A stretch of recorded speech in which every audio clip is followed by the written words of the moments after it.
Au début, je vais encore dire Kwekwe, Tiawan, non, c'est pas Tiawan, c'est Kwe en Wendat aussi. Et j'avais oublié en Inuit, ce matin, on aurait dû dire Oulakut. J'aimerais ça que tout le monde qui ne soit pas Inuit dise Oulakut. Oulakut, ça veut dire bon matin. Bonjour. Oulakut. Et pendant que je marchais de Shefferville jusqu'à Coudjouac pendant 30 jours, à chaque matin, je réveillais les gens à 6 heures le matin. Je disais « Oulakut! Kwekwe! » Et là, on commençait la journée. Mes amis Inuits, c'était les premiers qui se levaient, en fait. C'était les plus matinaux. On a marché pendant 30 jours. Durant l'hiver, on est parti le 1er mars. On est arrivé quasiment le 1er avril à Coudjouac. On avait un groupe Inuit, on avait un groupe Innu, on avait un groupe Naskapi. Donc, il fallait que je fasse, il fallait que je partage en trois nations. Et quand on est arrivé à Coudjouac, c'était une grande joie après 30 jours de grand froid. Là, je vais revenir à ma présentation. Donc, on m'a demandé de parler de ma pratique de médecine et de l'influence de ma culture sur la pratique de ma médecine. Et mes patients seraient un bon témoin. Moi, je suis chirurgien à l'hôpital Notre-Dame, je travaille à l'hôpital Montréal. Et mes patients pourraient vous témoigner que la pratique de la chirurgie que je fais est très différente de la pratique de mes autres collègues. Et je pense qu'elle est influencée, teintée par ma culture et mon histoire. Et mon histoire commence ici. C'est Pessamio Chipo, la rivière Pessamit. C'est la rivière qui m'a vu grandir. Moi, j'ai été élevé par mes grands-parents. Demain, on parlera plus de mon cheminement, mais j'ai été élevé par mes grands-parents, par Namoshum et Gokum. Ma jeunesse, c'était ça. La rivière Pessamit, qui part des Pessamites, qui se rend jusqu'à l'intérieur du territoire. Mes grands-parents me racontaient, et chaque coin de la rivière a une histoire. Il y a un mythe, une histoire, quelqu'un qui s'est noyé, quelqu'un qui a tué un orignal, quelqu'un qui a tué un caribou, des gens qui ont célébré. Donc, la rivière est un livre. Nous, les Autochtones, on n'avait pas de livres comme les Blancs. Et la rivière, notre territoire, c'était nos livres. Et quand je remontais la rivière Pessamit, on la remontait, je l'ai montée des milliers de fois. À chaque fois, mes grands-parents répétaient la même chose. À tel endroit, il s'est passé quelque chose. À tel endroit, ton arrière-grand-père, ton arrière-grand-mère ont fait telle affaire. Donc, et c'est devenu comme un livre, parce qu'à chaque fois que je remontais, je disais, c'est à tel endroit, il s'est passé telle affaire. Donc, quand je remonte la rivière Pessamit maintenant, je connais toutes les histoires, parce qu'on les a répétées. En Innu, on appelle ça Tabat Timoun. Puis Tabat Timoun, c'est les histoires qui sont racontées, mais c'est à force qu'on se fasse raconter l'histoire tout le temps un peu différente, que ça reste dans notre mémoire et on est capable à notre tour de la raconter par la suite à nos enfants et nos petits-enfants. Et dans la culture autochtone, pas juste Innu, j'ai voyagé beaucoup, les Anishinaabe, Atikamekw, Ojibwe, c'est la même chose chez les Inuits aussi. Les aînés apprennent aux enfants l'histoire et malheureusement, les pensionnats ont brisé cette relation-là, ça crée entre les aînés et les jeunes. Les jeunes, maintenant, ne valorisent plus autant les aînés que c'était à l'époque. Et j'espère qu'un jour, on a une réconciliation, parce qu'on parle beaucoup de réconciliation entre les Blancs et les Autochtones, mais nous, on a besoin de se réconcilier avec nous-mêmes. Il faut que nos jeunes se réconcilient avec les aînés, et là, peut-être nos communautés doivent aussi remettre les femmes à leur place principale, parce que malheureusement, la colonisation a mis la femme dans une place inférieure, puis il faut que nos communautés remettent la femme à la place principale qu'elle occupait avant l'arrivée des colonisateurs. Donc, je vais voyager un peu d'une présentation à l'autre. Je vais juste vous montrer cette fois-là de Pessamit, la rivière Pessamit qui m'a vu grandir, et pour moi, elle est sacrée. Un jour, mes cendres seront dispersées dans la rivière Pessamit. Elle m'a donné le courage, elle m'a donné la connaissance, et un jour, mes cendres seront redisposées dans la rivière Pessamit. Donc, au niveau de de mon cheminement scolaire. Moi, quand j'étais jeune, je ne voulais pas devenir médecin. Je voulais devenir ingénieur. Puis, il y a beaucoup de barrages qui ont été construits sur la rivière Pessamit. L'Hydro-Québec a inondé nos territoires. Les gens de Pessamit, les Inuits, les Papinachois de Pessamit, l'Hydro-Québec a bâti les premiers barrages sur la rivière Pessamit, sur la rivière Manicouagan, la rivière Outarde. Et depuis 60 ans, on négocie encore avec Hydro-Québec parce qu'ils nous ont encore donné 0 cent. Et mes grands-parents m'ont toujours dit, ben toi, mon fils, Moshe m'a dit, toi, mon fils, tu iras à l'école pour essayer d'apprendre leur loi, leur langage, leur science, pour pouvoir te défendre, pour pouvoir nous défendre un jour. Donc, j'ai décidé de devenir ingénieur, parce que je disais, je deviens ingénieur pour pouvoir bâtir des barrages puis inonder les territoires des Blancs. Puis bâtir des ponts peut-être moins solides pour que les Blancs tombent en bas de la rivière. Bon, j'avais des idées de vengeance, là, mais plus aujourd'hui. La médecine, pour moi, c'était quelque chose qui était impossible. J'avais peur du sang. À chaque fois que je voyais une goutte de sang, là, je perdais connaissance. Quand j'allais à une ponction sanguine, je perdais connaissance. Puis jamais je veux devenir médecin. Quand j'allais à l'hôpital, je trouvais que ça sentait mauvais. Vous savez, l'hôpital, ça sent mauvais. Hein? Ça sent drôle. Maintenant, je sens l'hôpital. Je suis l'hôpital. Mais à l'époque, je ne voulais rien savoir. Puis j'avais peur des morts pour mourir. Tu sais, je voyais un cadavre, un corps dans un cercueil, puis j'avais peur de ce cadavre-là. J'avais peur qu'il se lève. Où je me promenais proche du cimetière, j'avais peur que les gens morts se lèvent, là, comme des zombies. J'avais beaucoup d'imagination.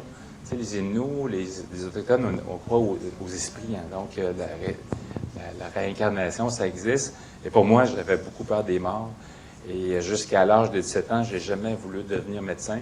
Puis à l'âge de 16 ans, je marchais dans les rues de Pessamit. Vous savez, quand on est des jeunes adolescents, des Inuits, Anishinaabe, Atikamekw, Ojibwe, Cri, Iyu, même Inuit, on se promène, puis on fait le tour du village, puis les gars essaient de rencontrer les filles. Vous l'avez vécu, ça réserve, c'est ça qu'on fait. Puis, à l'âge de 16-17 ans, plein de testostérone, je me promenais avec mes amis. Et là, il y a un monsieur sur le bord de la rue, un monsieur qui était sous, il s'appelle Philippe. Pelep en Inou, Pelep en Inou Pessamit, Pelep en Inou de Ouachat. Et ce gars-là, c'était comme un gars d'à peu près 15 ans plus vieux que moi, mais qui était tout le temps un sous-long. Aujourd'hui, il boit tout. Mais il m'attrape par le bras, il dit, cette année, j'ai quelque chose à te dire. Puis là, j'ai dit, écoute, Philippe, là, sois bref, parce que j'ai des choses très importantes à faire. Genre, rencontrer les filles de l'autre côté de la rue. Puis là, il me dit, j'ai entendu parler, tu allais devenir médecin. Puis là, j'ai dit, ouais, si je dis non, c'est un gars sous, il va vouloir s'astiner longtemps, puis ça va être la grosse conversation, puis je ne veux pas y parler. Je veux m'en aller le plus vite pour aller voir mes amis. Fait que j'ai dit oui. Fait que ce oui-là a changé un peu ma vie. Puis ensuite, quand j'ai dit oui, il dit, je suis fier de toi cette année. Cette année, tu dis, je suis fier, tu vas devenir médecin, tu vas être le premier médecin de notre village. Je dis, oui, c'est cool ça, mais peux-tu conclure? Il dit, en tout cas, tu vas être un rôle modèle, tu vas être un modèle pour les jeunes. Les jeunes vont vouloir suivre ta trace. J'ai dit, oh, oui, c'est correct, laisse-moi tranquille, lâche pas. Puis il me tenait bien fort par le bras, puis il me crachait dans la face. Tu sais, les gens en dessous, ils crachent, ils se postillonnent. J'avais hâte de m'en aller. Puis là, il me dit, en tout cas, tu vas être le premier médecin Inou tout court, puis on va être fiers de toi. Puis il dit, mes parents qui étaient là lors du dîner cet après-midi, ils ont entendu parler de ça, puis ils sont super contents, super fiers de toi. Puis ils sont fiers pour nous, les Inuits, d'avoir un médecin.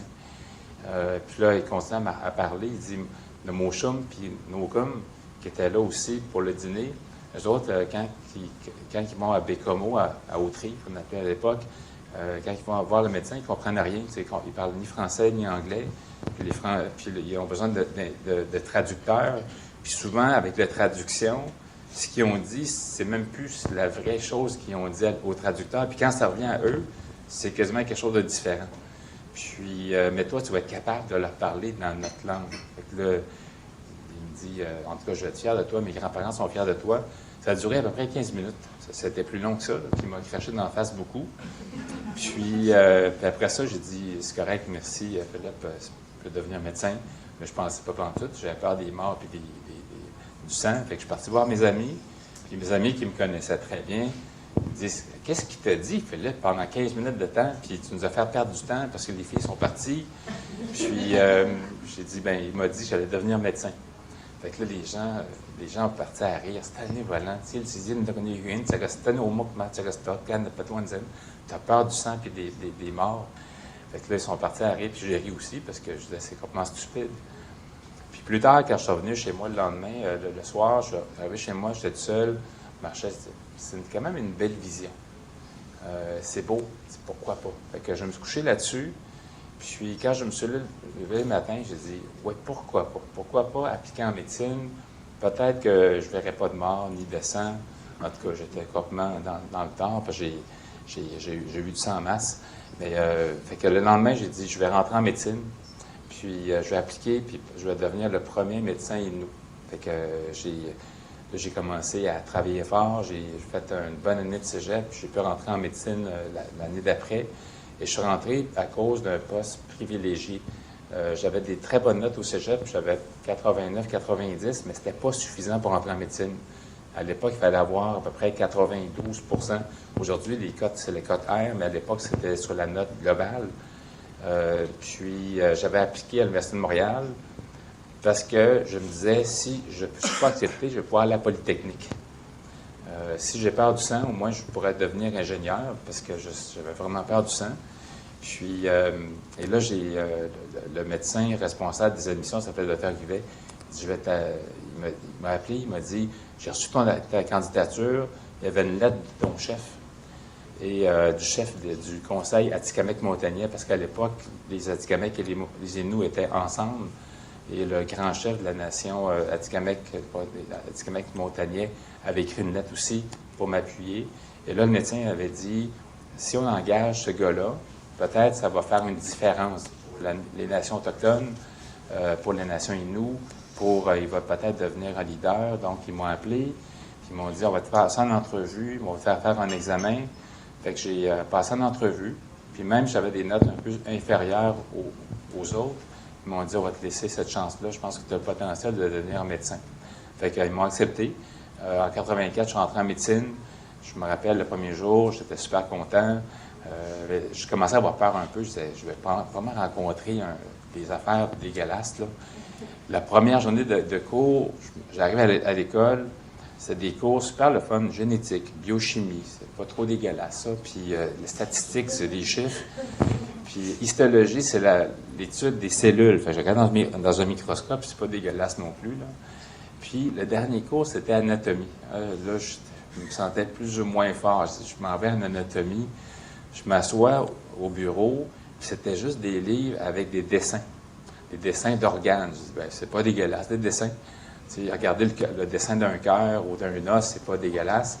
Puis, si c'est ça de même, la médecine, je vais être capable de réussir. Fait que j'étais super content, là, j'étais comme craqué, je dis, je vais réussir la médecine. Le premier médecin Innu. Puis à la fin du cours, il était vers 3-4 heures, le médecin en chef du cours, il dit, pour demain, allez sur le mur, ici, il y a vos 200 étudiants. Vous êtes séparés en 50 groupes, vous êtes des groupes de 4, vous allez disséquer 50 cadavres pour les 6 prochains mois. Puis là, j'ai dit, oh my God. Là, il dit, vous avez un livre qui accompagne votre livre. Vous allez lire la page 1 à 15, c'est sur la face dorsale de la main, c'est la partie ici de la main. Apprenez les structures osseuses, nerveuses, les veines, les artères, les ligaments, et demain, on va faire une section de la main. En tout cas, là, puis il ne parle pas du tout comment affronter les morts, aucune psychologie. Il dit juste de même, allez lire votre livre, puis demain, salle de dissection. Fait que moi, je dis, tabarnouche, ce médecin-là, aucune psychologie. J'étais là, j'étais terrorisé, je le regardais, je dis, il n'y a aucune psychologie, il n'est pas connecté. Puis je suis sûr qu'il y avait d'autres personnes qui avaient la chienne aussi dans cette classe-là. Fait que je m'en vais voir mon numéro, j'avais le numéro 42. Fait que je pars chez nous. Je prends l'autobus, le métro, puis je me rends à mon appartement. Là, je pense que je n'irai pas demain. Là, je pense que je viens d'attraper mon obstacle, ma limite, là. Puis, fait que finalement, je me suis rappelé ce que ma grand-mère m'avait dit, comment qu'elle m'appelait. Elle m'appelait, ma grand-mère, comme Mariana, elle m'appelait Coco Chouchtowan. Puis, en tout cas, Coco, ça veut dire cochon, vous savez, hein, puis Chouchtowan, c'est tête de cochon, stubborn person. Puis c'était le nom qu'elle me donnait parce que quand j'ai une idée dans la tête, je ne l'ai pas dans le derrière. Fait que j'ai dit, Coco Chouchtowan, il va y aller pareil. On verra bien ce qui va arriver. Mais ce qui devait arriver arriva, j'ai perdu connaissance. Mais juste pour raconter l'histoire, j'arrive dans cette salle-là, c'est une grande salle, c'est énorme, il y avait 50 cadavres avec une couverture blanche, comme dans les livres, là, avec un numéro sur le gros orteil. Puis ça sentait mauvais, ça sentait le formol, c'est un produit qu'on injecte dans les morts, on enlève le sang de tous les morts, et on injecte le formol pour garder ces corps-là pendant 1 an, 2 ans, 3 ans, relativement frais. Puis ça faisait froid pour garder les corps. Fait que j'arrive, il fait froid, plein de cadavres. Hey, j'ai peur d'un mort, il y en a 50. Puis là, je voyais quasiment les 50 bouger comme des zombies. Là, puis ça n'existait pas, les films de zombies à l'époque, mais je pense que j'avais beaucoup d'imagination j'aurais pu faire un film. Puis, et là, le monde commençait à découvrir leurs cadavres. Là, je vois les corps pour de vrai. Là, je commence à voir la chienne pour mourir. Je marche à travers les allées. J'arrive à mon numéro 42, j'y touche le pied, il était bien mort. Il ne bougeait pas, il était bien fret. Il était noir, c'était un homme de race noire, puis qu'est-ce qui m'a bien impressionné, en tout cas, ça m'a rendu un peu complexé pendant des années, là. Les morts, là, le pénis, il enfle. En tout cas, il était méchamment avanché, je dis. Pendant des années, je ne voulais plus regarder. En tout cas, bref, c'est une petite anecdote. Et bon, j'ai regardé ça, j'ai regardé le bonhomme, il était bien mort, j'ai touché, sa tête était froid, et là, j'ai perdu connaissance. Mais d'aplomb, là, j'ai tombé par terre, puis je me suis cogné à la tête. Puis tu sais, quand tu peux perdre connaissance, mais là, j'ai fait la totale avec la crise du bacon, là, comme ça, là, tu sais, comme une convulsion, quelqu'un qui fait de l'épilepsie. Là, les gens criaient, c'est devenu noir, mais j'entendais les voix bien loin de filles de ma classe qui criaient au meurtre, puis ils voyaient un grand gars faire le bacon par terre, avec la langue sortie, la bave qui sort, là, c'est impressionnant.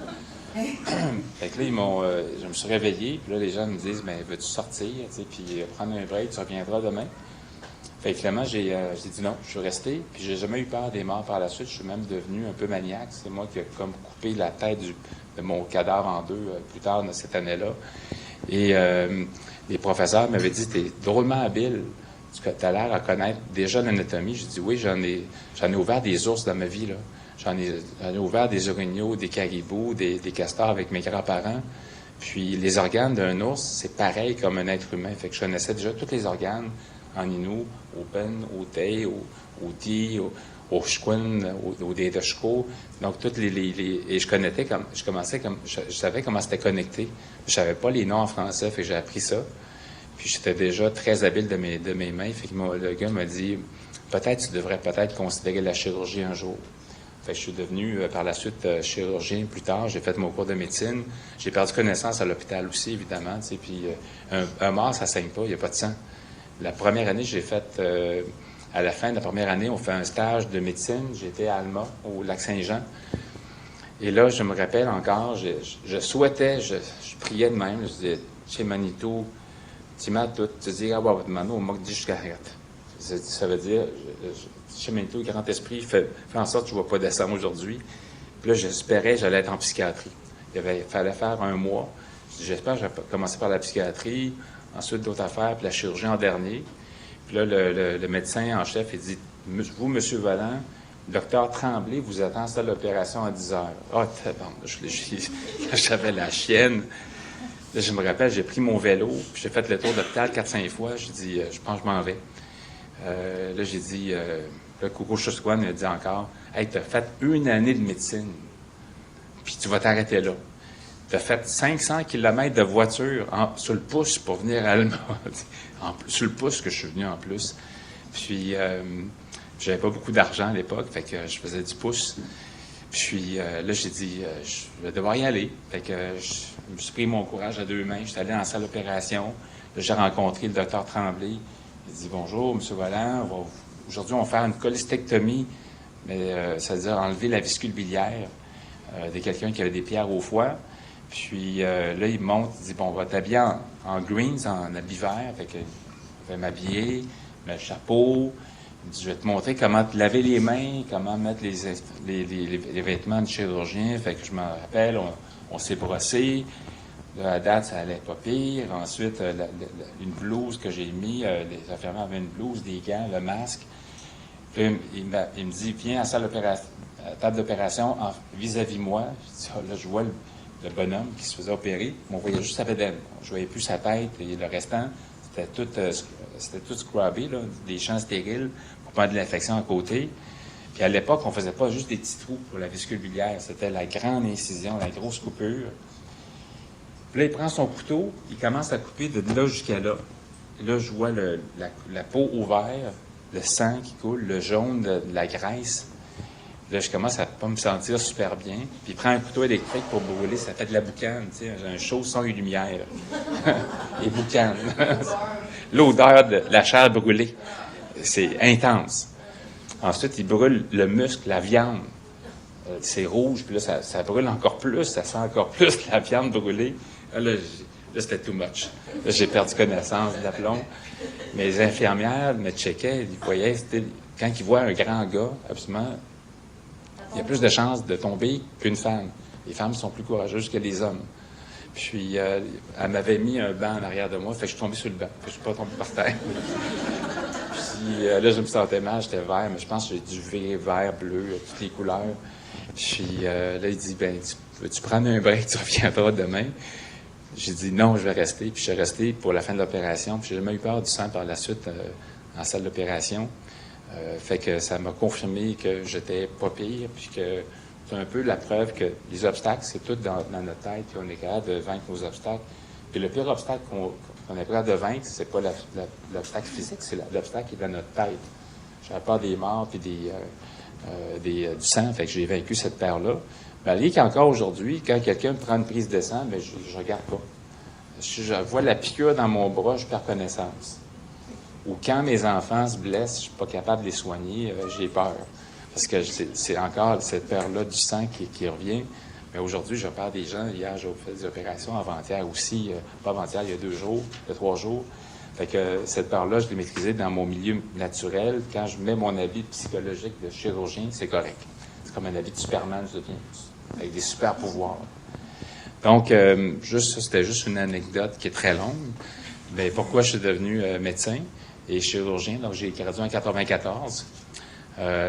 Puis durant mes années de médecine, il y a quelque chose qui m'a beaucoup interpellé, c'est la méconnaissance des Blancs par rapport aux Autochtones. Quand j'étais en médecine, on était 200, puis là, les gens disaient « T'es habitué dans un igloo. » Et bien, ils pensaient que les Inuits n'habitent même plus dans des igloos. Oui, ils habitent encore, ils font des igloos encore, mais les Blancs, ils pensaient qu'on habitait dans des igloos ou dans des tipis. Fait que là, j'ai dit, oui, moi, j'habite pas dans un igloo, mais j'habite dans un tipi. Et quand je viens à Montréal, là, pour mon cours de médecine, je fais à peu près 4-5 jours de canot. Puis l'hiver, c'était en traîneau à chien. Puis, c'est ça. Là, il me croyait. Il me croyait sur parole. Là, j'ai dit, je pense que je vais devoir faire un travail d'éducation. Apprendre, éduquer ces non-autochtones-là à la réalité des Autochtones, qu'on n'est pas juste des images ou dans les livres d'histoire, là. On n'est pas comme le sac de Chip Yum Yum, là. Puis, d'ailleurs, il n'y a plus d'Indiens sur le sac de Chip Yum Yum, une chance. Puis, et donc, ça a été un travail pour moi durant ces années-là de montrer à ces jeunes collègues, les Autochtones, qui étaient les Premières Nations, et même mes patrons. En 90, il y a eu la crise d'Oka. Les plus jeunes d'entre vous n'ont pas connu ça, mais moi, je l'ai connu durant mon cours de médecine. Et ça a été très, très tough. J'ai failli abandonner durant la crise d'Oka parce que les gens étaient racistes. Moi, je tenais nous, mais pour eux autres, tout le monde était des Mohawks, tout le monde était des warriors. Puis ils me disaient, vous les Indiens, là, vous êtes juste bons pour bloquer les chemins. Puis c'était des médecins qui me disaient ça. Moi, je pensais que les médecins, c'était des gens éduqués, qui avaient intelligents. Ça ne veut pas dire que tu as un diplôme ou des diplômes que tu es intelligent. L'intelligence, c'est plus que ça. Mon grand-père n'a aucun diplôme, il était une demi-journée à l'école, mais il était beaucoup plus intelligent que ceux-là. Et donc, durant la crise d'Oka, j'ai fait abandonner, mais je me suis rendu compte qu'il y avait un travail important pour éduquer les non-autochtones. Et je pense qu'on a un travail important, nous, d'éduquer ces gens-là pour qu'on apprenne à se connaître. Donc, en 1994, je suis devenu chirurgien. Donc, c'est une photo de mon village. Excusez-moi, je n'avais pas agrandi. C'est Pessamit. C'est la rivière Pessamit. Ça, c'est le fleuve Saint-Laurent. Et pour les gens qui n'habitent pas la Côte-Nord, c'est le fleuve Saint-Laurent, c'est de l'eau salée. Juste au large, il y a des phoques, il y a des bancs de phoques qui sont là. Il y a des baleines qui se rendent jusque devant chez nous. Et la rivière Pessamit, c'est une rivière à saumon. Moi, j'habite sur la rue principale, j'habite ici. C'est l'école de Pessamit. Donc, moi, j'ai retourné en 1994 à Baie-Comeau, qui est la ville principale proche de Pessamit. Et pourquoi je ne suis pas devenu médecin de famille? Ça m'a fait peur un peu, la médecine de famille, parce qu'au début, je voulais devenir médecin de famille. Mais j'étais très fort en chirurgie aussi. Mais en médecine de famille, j'aurais pu pratiquer dans mon village. Mais pendant 2 étés, je travaillais pour Santé Canada au dispensaire des Pessamit. J'ai fait un petit questionnaire dans la communauté pour voir la perception de la communauté vis-à-vis un médecin autochtone. Mais ce que j'ai pu comprendre, c'est que les gens voulaient que je sois disponible 24 heures sur 24, 7 jours sur 7, 365 jours par année. Là, j'ai dit non, je ne serais pas capable de faire ça. Ils me demandent d'être meilleur qu'une machine. Puis les attentes de ma population étaient beaucoup trop grandes. Et là, j'ai eu la chienne. J'ai dit, si je m'en vais à Pessamit, au bout d'1 an ou 2, je vais être brûlé. Les gens vont trop me demander, ils vont vouloir que je guérisse toutes leurs maladies, physiques, mentales, spirituelles. C'est too much. Fait que pour moi, la chirurgie, c'était une façon de pouvoir garder un certain équilibre, puis continuer à travailler avec mon village. Donc, en 1994, je suis devenu chirurgien. J'étais le premier chirurgien général autochtone au Québec. Et j'ai travaillé à l'hôpital de Baie-Comeau, qui était à peu près à 40 km, à peu près à une demi-heure de voiture des Pessamit. Mais à chaque semaine, une fois par semaine, j'allais travailler au dispensaire des Pessamit, qui était à peu près ici. Le centre de santé des Pessamit. Là, ils sont en train de bâtir, ils ont bâti un 2e centre de santé. Donc, c'est une photo, je vais vous présenter une photo de patients que je traitais à la clinique de Pessamit. Donc, une fois par semaine, j'allais dans ma communauté, j'opérais à Baie-Comeau. J'avais beaucoup de ma clientèle qui était de Pessamit. C'était le fun parce que j'étais capable de les traiter dans ma langue. Puis, même si les gens parlaient français facilement, mais quand les gens sont malades, ils aiment ça parler dans la langue maternelle. C'est sécurisant de parler dans notre langue maternelle. Puis moi, je trouvais ça très valorisant de pouvoir parler en Innu. Et j'ai traité aussi des aînés. Et j'ai beaucoup appris des aînés au niveau de la médecine traditionnelle, leur mode de vie. Et j'ai appris quelque chose que je ne savais pas à l'époque. Des aînés que j'avais opérés, ils m'ont dit « Stanley, tu es devenu médecin, mais c'est pas un accident. Tu es devenu médecin, mais c'était dans la destinée. On le savait déjà qu'il allait y avoir un médecin Innu. À Pessamit, il y avait comme un genre de prophétie ou une histoire ou un mythe. Puis, là, ils m'ont dit, ton arrière-grand-mère, Clarisse Vallée, c'était la dernière femme médecine du village. Elle avait accouché des gens, elle soignait avec les herbes, elle avait même pratiqué des opérations, elle avait même déjà ouvert le cerveau de la crâne de quelqu'un.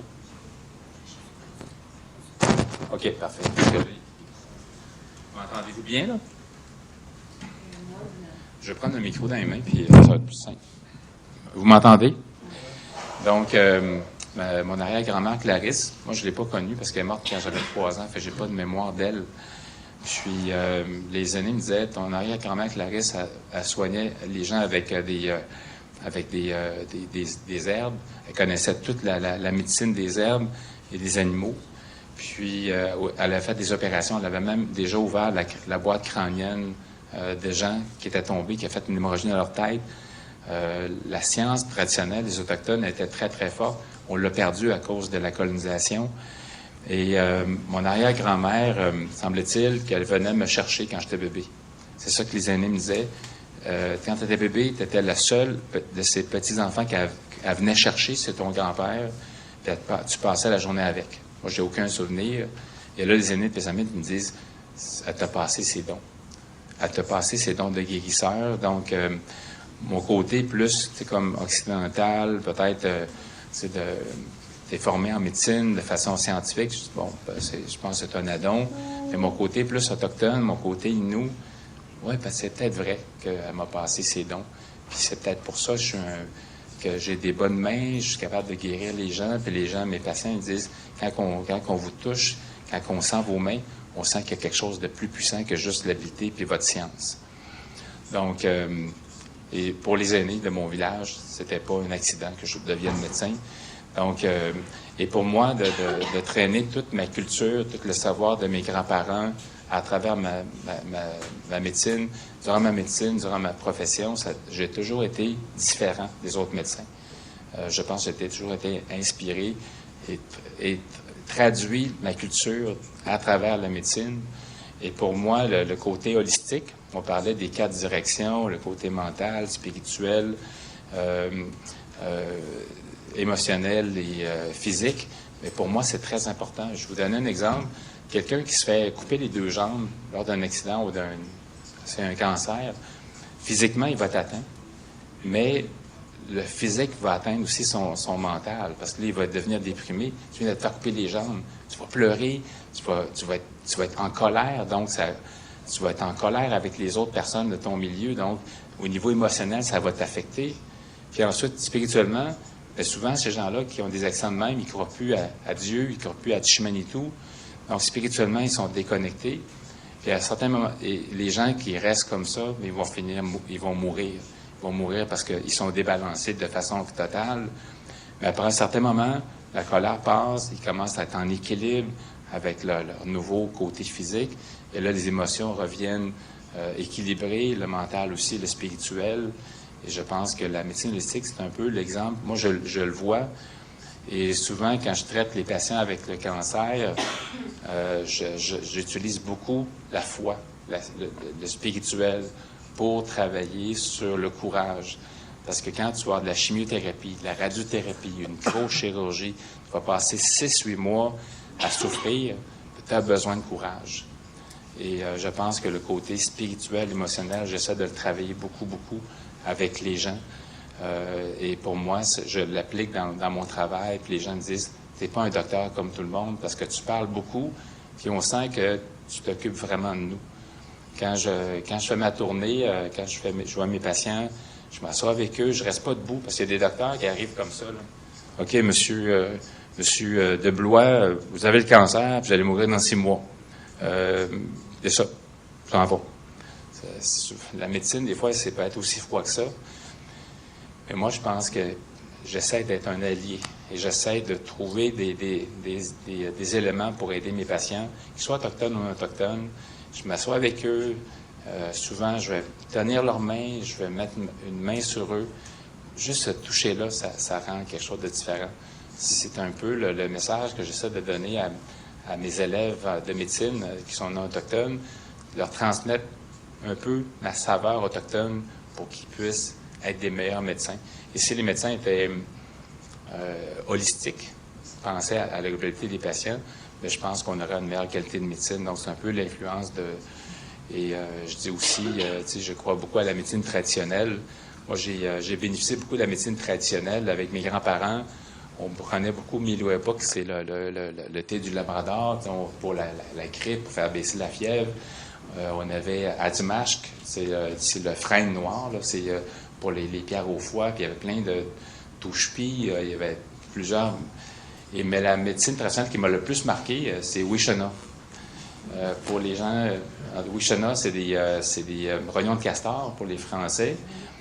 Mais Wishana, vous savez, c'est quoi Wishana? Moi, mon grand-père, c'est un trappeur. Donc, dans mon sous-sol, chez moi, il y avait à peu près 200 Wishana. Ça ressemble à quasiment des testicules. Wishana, ça veut dire testicule en Innu et en Anishinaabe. Mais c'est pas des testicules, c'est les glandes autour de l'anus du castor. Puis c'est une glande qui sent beaucoup. Le castor marque son territoire avec Wishana pour pas que les autres castors viennent manger son bois ou encore prendre sa femme. Puis d'ailleurs, les castors, c'est les êtres, les animaux les plus fidèles. Ils ont une femme, puis ils restent avec leur femme toute leur vie jusqu'à temps qu'elle se fasse tuer ou que les autres meurent. Moi, j'aurais dû être un castor, j'aurais moins de problèmes aujourd'hui. On devrait tous comme des castors. Puis, le castor, c'est ça, donc, il marque son territoire avec Wishana. Et donc, c'est une glande qui aussi, c'est un concentré de médecine. Parce que qu'est-ce qu'il mange le castor? Il mange des arbres médicinaux. Il mange du hatimash. Il mange du touchpi. Il mange toutes les arbres médicinales. Donc, il concentre les herbes médicinales. Et la viande de bois, c'est de la médecine. C'est ce que j'ai appris des aînés. Puis c'est vrai, les gens qui mangent juste de la viande de bois, ils n'ont ni cancer, ni diabète, puis ils sont en santé. C'est quand on commence à manger de la nourriture occidentale qu'on tombe malade, là. Donc au niveau du Wishana, donc ça fait, il y a 30 à 40 produits naturels, des produits chimiques qui sont là-dedans, dont l'acide acétylsalicylique, qui est la base de l'aspirine dans Wishana. Il y a des produits diphénolés qui sont la base du Tylenol. Fait que déjà, il y a des bases de produits très puissants. Il y a d'autres produits, il y a 40 produits chimiques qui ont été trouvés dans les Wishana. Donc, ça fait baisser la fièvre, c'est normal. Ça diminue l'inflammation. Moi, à un moment donné, quand j'avais une bronchite en potion, là, ça goûte méchant pour mourir. Ça sent mauvais aussi, là. Puis, l'autre façon, c'est de faire des cataplasmes. Mettons, tu as une infection du doigt ou de l'orteil, un ongle incarné, par exemple. Tu mets ça sur l'ongle incarné, tu fais un pansement pendant 3-4 jours, puis ça suce l'infection. Ça sent le vin yen aussi, là. Ça sent mauvais en maudit, là. Mais moi, j'ai vu des patients qui étaient diabétiques, qui avaient une maudite mauvaise infection, puis ils se faisaient ça. Puis ils venaient me voir 4-5 jours après, puis l'infection était partie. Moi, j'étais sûr, j'allais les amputer, puis Wishana fonctionnait très bien. Et la quatrième façon la quatrième utilisation de Wishana, c'est pour la persévérance scolaire. Ça a marché chez moi. Puis là, les gens vont dire, comment ça marche Wishana pour la persévérance scolaire? C'est-tu comme du Ritalin ou quelque chose de même là, pour les hyperactifs? En tout cas, moi, ma grand-mère, je pense qu'elle devrait avoir un brevet. Parce que quand j'étais malade, moi, j'aimais pas beaucoup l'école. L'école à Pessamit, tu sais, la première année que j'étais à l'école à Pessamit, je parlais pas beaucoup français, là, je parlais juste Innu. Puis les religieuses me disaient, t'as pas le droit de parler en sauvage dans l'école. Il faut que tu parles sauvage à l'extérieur de l'école, dans la cour. Fait que moi, j'aimais pas beaucoup l'école. L'école, c'était comme étranger, c'était comme quelque chose qui voulait m'écraser. Fait que quand j'étais malade un peu, tu sais, comme aujourd'hui, j'ai un peu de grippe, puis ma grand-mère, je dis que comme aboum les lioyan kachinanot pindoden. Je disais à ma grand-mère, je fais le pas aujourd'hui, je fais un peu de fièvre, là. Je dis, je peux-tu pas aller à l'école? Puis là, elle me dit, il n'y a pas de problème, mon fils. Mais va dans le sous-sol, puis n'adore-nous Wishana. Parce qu'on avait 200, mais on choisissait les plus vieux. Là. Le produit est encore meilleur quand il est plus vieux. Tu choisis le Wishana, le plus vieux, puis ramène-moi là, je vais te faire une belle potion. Puis là, je disais, finalement, Kogam ne m'astam les lions, il est en train de je vais aller à l'école, finalement, je me sens très bien. En tout cas, j'ai pas manqué beaucoup d'école. Puis même quand j'étais malade, j'y allais pareil. J'avais tellement peur de prendre ça. Mais quand tu es vraiment malade, tu le prends parce que tu es tellement malade, tu prendrais n'importe quoi pour guérir, puis ça aide à guérir. Fait que oui, Shana, donnez-en à vos enfants qui ne veulent pas aller à l'école. Ils vont y aller en maudit, je peux vous le dire. Ils ne manqueront pas beaucoup d'école. Fait que pour moi, c'est mon secret de ma réussite scolaire, oui, Shana. Donc, juste parler c'est une photo de moi à Pessamit, en train de faire de la chirurgie mineure, parce que je faisais de la chirurgie mineure à Pessamit. Je faisais des petites opérations sur des gens, des points de suture, ou encore enlever des kystes, des lipomes. Donc, j'avais beaucoup, beaucoup de plaisir de travailler dans ma communauté. Et pour moi, l'autre chose qui est très importante au niveau du contact, c'est de vraiment de parler dans les langues différentes. Pour moi, quand je suis à Montréal, hier, j'avais des patients qui étaient... j'ai un patient que j'ai vu qui avait un cancer de l'intestin. Il est d'origine arabe. Mais quand je l'ai vu, j'ai dit « Salam alaikum ». Ça veut dire bonjour. Puis lui m'a répondu Malikum salam. Puis, juste ça, c'est un témoignage de respect, que je suis respect. Nous autres, les Autochtones, je pense qu'on est très respectueux. On n'est pas comme les colonisateurs qui se pensent meilleurs que les autres, puis tous les autres sont des inférieurs. Mais je pense qu'il faut... je pense, c'est ça que j'essaie de montrer à mes élèves. Je parle un peu chinois aussi, puis je parle un peu vietnamien. Quand j'ai toujours un petit lexique. Quand j'ai des patients que je sais d'autres cultures, j'essaie de leur parler, pas leur parler, dire bonjour, merci, comment ça va dans leur langue. Puis, juste apprendre ça, des fois, ça fait rire parce que tu le dis pas correctement. Quand un non-autochtone vous dit « koué-koué », ça fait chaud au cœur. Ça démontre qu'il se pense pas supérieur, il veut communiquer avec vous. Puis, s'il dit quelque chose tout croche, bien, ça va faire rire. Puis, comme Oscar disait, le rire, c'est thérapeutique. Ça fait rire. Il y a même Dr. Clown qui existe. Là, fait que le rire, c'est très thérapeutique. Puis une autre affaire que je fais dans ma pratique, je fais des farces des fois plates, là, mais ça fait rire les gens. Puis ça me rend humain. Puis ça dit, les gens disent, ce docteur-là, il n'est pas pareil. Comme, il essaie de communiquer avec moi. Il veut vraiment, il prend vraiment soin de moi. Il fait pas juste pour la paye. Il veut prendre soin de moi. Donc, d'apprendre dans les autres langues des petits mots, c'est très important. Moi, j'essaie d'apprendre des salutations dans chacun des langues autochtones. Et j'ai découvert à travers mes marches que les Anishinaabe, que les Naskapi, que les Inuits, les Illus, les Iyous, les Cris, les Ojibwe, on est toute la même grande famille. On est capable de se comprendre. Les mêmes mots sont présents.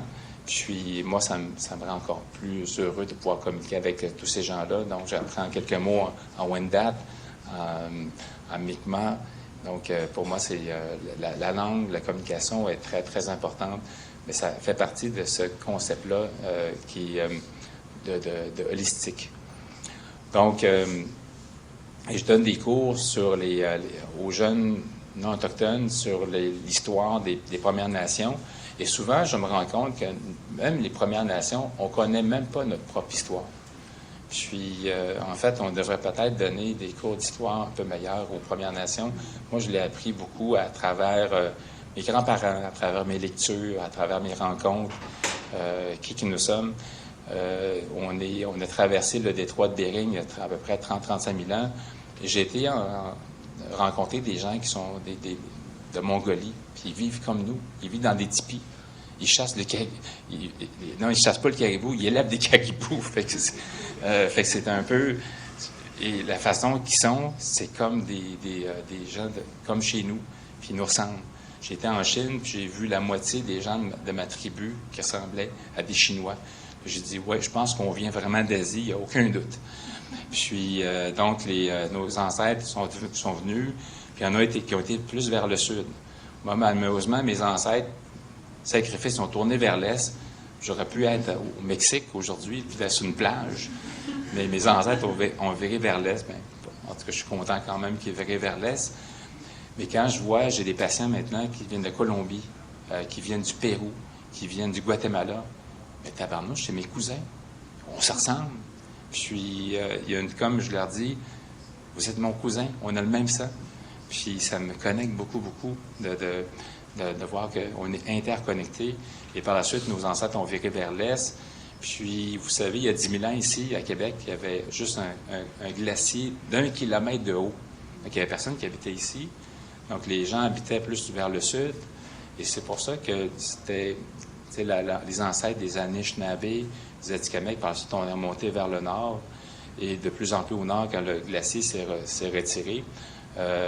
Ici, sur la Côte-Nord, moi, les Inuits, il y a des traces de notre occupation depuis 3500, 4000 ans. Il y a des traces de notre occupation. Mais on est interreliés avec les Anishinaabe, avec les Atikamekw. On fait partie de la maudite même famille. Mais c'est les Blancs qui nous ont séparés. Ils ont dit, vous autres, vous êtes des Algonquins, vous êtes des Atikamekw, vous êtes des Cris, vous êtes des Inuits.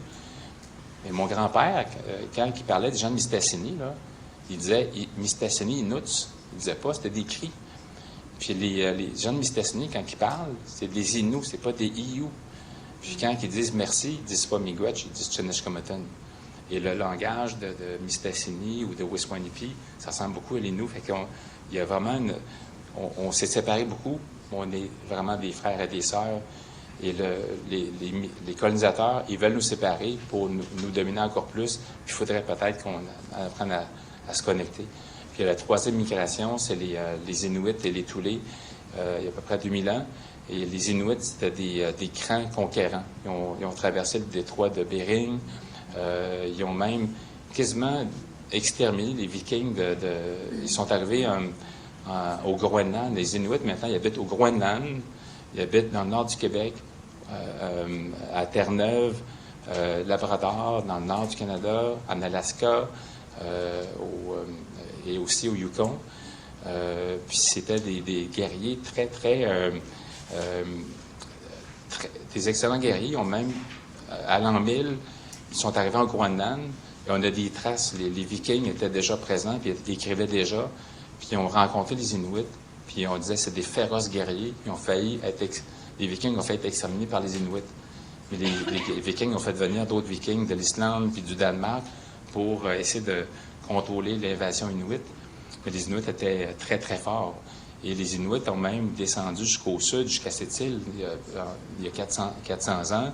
Et par la suite, il y a eu un équilibre qui s'est fait au niveau du territoire du nord du Québec, où les Inuits ont pu chasser les caribous et nous aussi.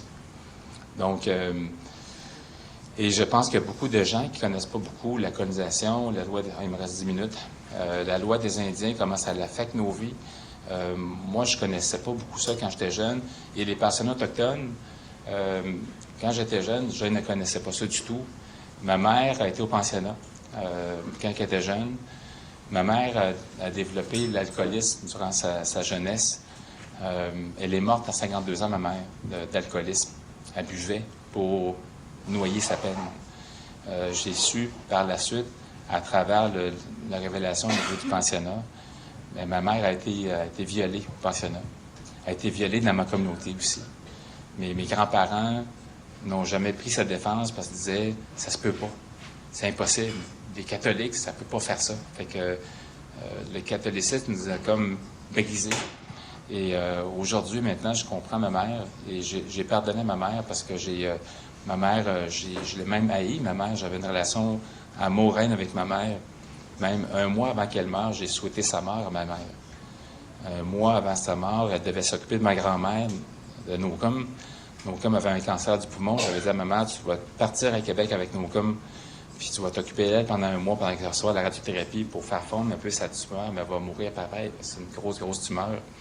Ma mère a dit, je me sens pas la force d'accompagner ta grand-mère. Fait que là, je me rappelle, j'ai dit, Madamando Shqueshtam. J'ai dit, maudite chienne sale à ma mère. J'ai dit, tu mérites de mourir, je me rappelle même plus des mots, mais j'étais tellement dur, là. Je souhaite ta mort, puis c'est toi qui aurais dû avoir le cancer, pas grand-maman. Puis t'as nuit à notre famille, t'as une honte pour notre famille, t'as brisé notre famille, t'as eu 4 enfants de 4 pères différents.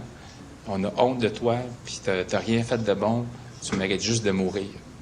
Puis 2 jours après, là, je suis parti à Montréal, je m'en allais à un congrès, puis ma sœur, 2 jours après, m'appelle, elle dit « Maman, elle est rentrée à l'hôpital, elle a convulsé, elle est tombée. » Là, j'ai dit « Tant mieux pour elle, j'espère qu'elle va mourir. » J'étais à Montréal. Puis là, 2 jours après, ma sœur me rappelle, elle dit « Maman, elle est intubée, elle est tombée dans le coma. » Puis là, j'ai vraiment comme tombé sous mes pieds. J'ai dit « Mon Dieu, j'ai souhaité la mort de ma mère. » Puis là, elle va peut-être vraiment mourir. J'ai descendu à Bécomo. Elle était un mois dans le coma. Elle s'est réveillée pendant à peu près une semaine. Ils ont fait une trachéostomie, ils ont fait un trou dans sa gorge. Puis elle s'est réveillée, elle est devenue comme lucide, mais elle ne pouvait pas bouger. Elle était comme paralysée. Elle était capable de bouger sa tête et d'ouvrir les yeux. Puis j'ai dit, maman, je m'excuse d'avoir dit ces mots-là, ça m'a dépassé. J'ai pas été un bon fils. Puis je t'aimerai toujours. Puis pardonne-moi. Puis je dis, si t'es capable de... Puis il fait des signes des paupières. Elle comprenait très bien, puis elle pleurait. Puis elle m'a pardonné pour les choses. J'ai dit, maman, je vais toujours t'aimer, puis excuse-moi. Puis 2 jours après, ma mère est partie. Ma mère est tombée dans le coma et son ventre a commencé à enfler. Elle faisait une cirrhose du foie et là, ça comprimait ses reins. Ils ont fait une chirurgie du dernier espoir. J'ai vu son foie magané comme dans un livre de médecine. Fait que ma mère est partie. J'ai pardonné, mais aujourd'hui, à travers l'histoire des pensionnats, là, j'ai compris ce qu'elle avait vécu. Puis moi, j'étais au pensionnat pendant 4 jours à La Tuque. Je voulais jouer pour les Indiens du Québec. Oscar est de connaître ça, l'équipe indienne du Québec à La Tuque. Puis je voulais jouer au tournoi Pee-Wee de Québec. Puis j'ai été pendant 4 jours, puis c'était tous des cris qui étaient là, il n'y a pas d'Atikamekw. Puis j'ai trouvé ça tough. C'était rough. Les gens se battaient, puis c'était comme une meute de chiens. Il fallait que je me batte pour savoir qui était plus faible et plus fort que moi. Il y avait comme une violence qui était institutionnalisée.